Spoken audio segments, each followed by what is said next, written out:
26 April 1986 ઇતિહાસની એક એવી તારીખ જેણે દુનિયાને હંમેશા માટે બદલી નાખી.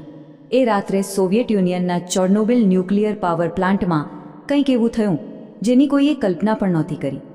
ચાલો આજે આપણે એ ભયાનક દુર્ઘટનાની અંદર ડોકિયું કરીએ. વહેલી સવારનો સમય હતો. મોટાભાગના લોકો સૂઈ રહ્યા હતા અને અચાનક એક જોરદાર ધડાકો થયો.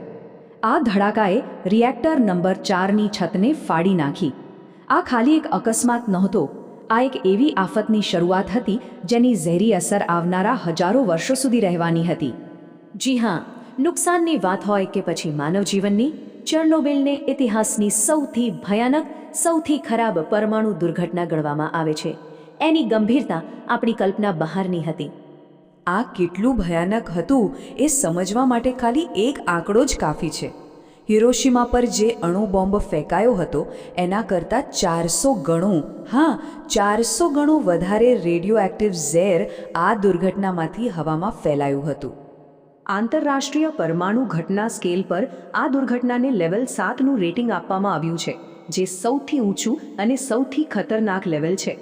એટલું ખરાબ કે ઇતિહાસમાં માત્ર બીજી એક જ ઘટના 2011ની ફુકુશીમા દુર્ઘટના આ લેવલ પર પહોંચી છે. પણ સૌથી મોટી વિડંબણા શું છે ખબર છે?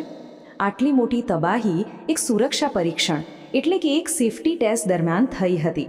જે સિસ્ટમ સુરક્ષા માટે બનાવવામાં આવી હતી એ જ સિસ્ટમ આખા વિનાશનું કારણ બની ગઈ. તો થયું એવું કે ટેસ્ટ દરમિયાન રિએક્ટરનો પાવર લેવલ અચાનક લગભગ 0 પર પહોંચી ગયું. ઓપરેટરોએ તેને પાછું વધારવાની કોશિશ કરી, પણ ત્યાં સુધીમાં રિએક્ટર ખૂબ જ અસ્થિર થઈ ચૂક્યું હતું. છતાં તેમણે ટેસ્ટ ચાલુ રાખ્યો અને છેલ્લે જ્યારે તેમણે ઇમરજન્સી શટડાઉન બટન દબાવ્યું ત્યારે રિએક્ટર બંધ થવાને બદલે એક ભયાનક ચેઇન રિએક્શન શરૂ થઈ ગયું અને બસ બધું જ હાથમાંથી નીકળી ગયું. એ પાવર સર્જનાના કારણે એક નહીં પણ 2 મોટા વિસ્ફોટ થયા. એ એટલા શક્તિશાળી હતા કે તેમણે રિએક્ટરની ઉપરની 2000 ટનની કોન્ક્રીટની છતને કાગળની જેમ હવામાં ઉડાવી દીધી અને આખી ઇમારતને નષ્ટ કરી દીધી. આ ધડાકા પછી જે આગ લાગી તેને બુઝાવવા માટે ફાયર ફાઇટર્સ સૌથી પહેલાં પહોંચ્યા. પણ એમને જરા પણ અંદાજ નહોતો કે તેઓ ખરેખર કોની સામે લડી રહ્યા છે. ત્યાં પહોંચેલા એક ફાયર ફાઇટરે જે અનુભવ્યું તે સાંભળીને રૂંવાડા ઊભા થઈ જાય.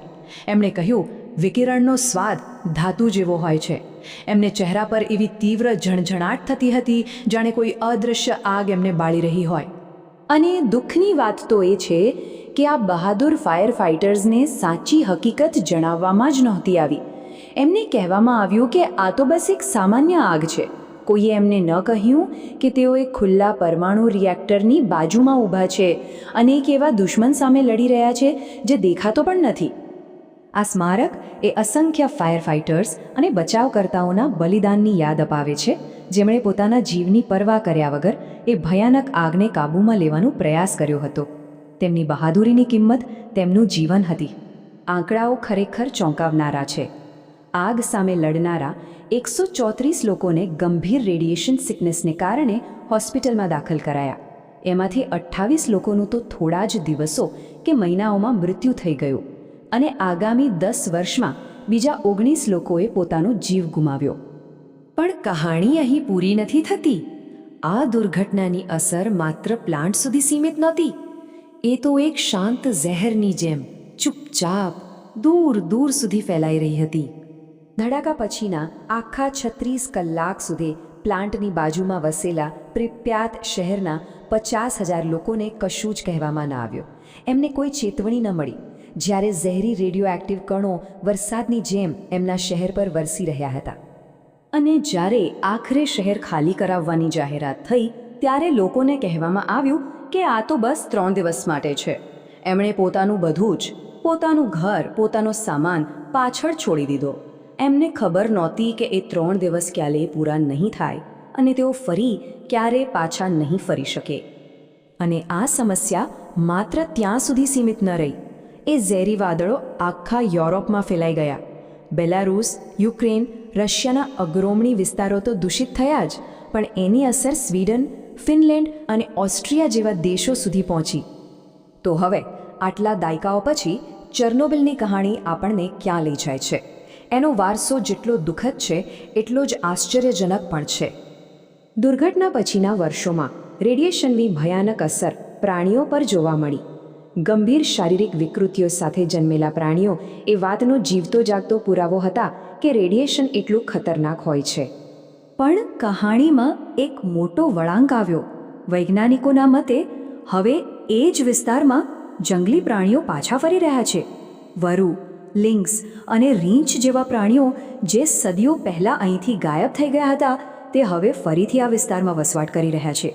તો થયું એવું કે માણસોની ગેરહાજરીમાં પ્રકૃતિએ પોતાનો રસ્તો શોધી કાઢ્યો. આજે માનવસર્જિત દુર્ઘટના માટે સૌથી કુખ્યાત જગ્યા યુરોપના સૌથી મોટા કુદરતી અભયારણ્યોમાંની એક બની ગઈ છે.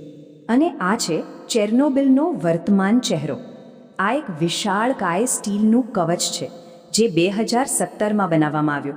એનું કામ છે એ તૂટેલા રિએક્ટરને અને એના ઝેરને આગામી 100 વર્ષ સુધી દુનિયાથી સુરક્ષિત રાખવાનું. તો અંતે આખી ઘટના આપણને એક મોટા સવાલ પાસે લાવીને ઊભી રાખે છે. માનવીય ભૂલો અને પ્રકૃતિની તાકાત વચ્ચેના આ જટિલ સંબંધને જોતા શું પ્રકૃતિ ખરેખર આપણી સૌથી મોટી ભૂલોને પણ મટાડી શકે છે? આ એક વિચારવા જેવો પ્રશ્ન છે.